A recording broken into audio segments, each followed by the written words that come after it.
что хорошо кончается. Еще в детстве, прочитав «Человека-невидимку» Уэллса и всей душой пожалев Гриффина, Алина написала продолжение и успокоилась. Гриффина она спасла, можно было жить дальше. Алина любила, чтобы все было хорошо. Именно поэтому она, повзрослев, стала писать рассказы про хороших людей, у которых все всегда хорошо заканчивается.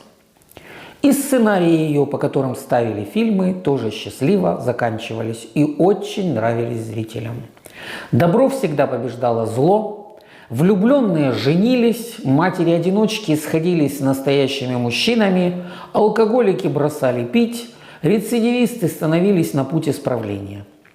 Иногда кто-то пытался намекнуть Алине, что ее произведениям не хватает глубины и правды, но она только улыбалась.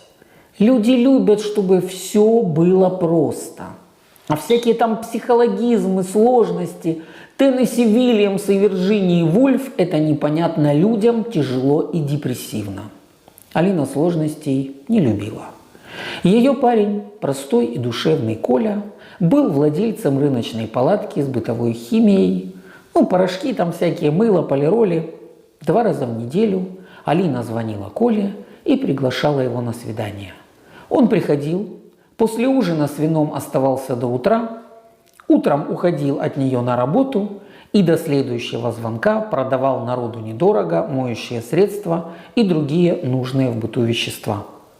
В одно такое утро, когда Коля уже ушел, а Алина еще не приступила к написанию очередного сценария, зазвонил телефон. «Кто говорит?» «Слон», не кстати вспомнился Чуковский, и Алина ответила на звонок. Голос в трубке вежливо рассказал ей, что газели оборзели, вернее, что Коля живет гражданским браком с женщиной, которая, в общем-то, не ревнивая, но нужно ведь и совесть иметь. Хватит Коленьку завлекать.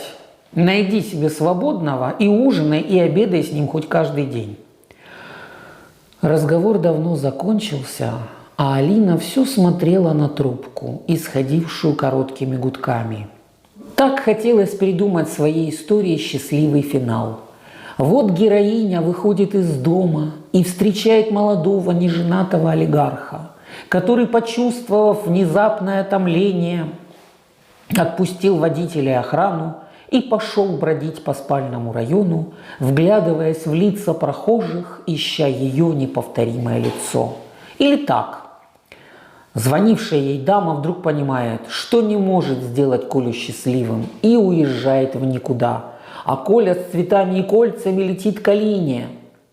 Но мрачные тени Вирджинии Вульф и непонятной Франсуазы Саган нагнали тоски и безысходности и замаячили перед бедной Алиной кошки, герани и немного солнца в холодной воде.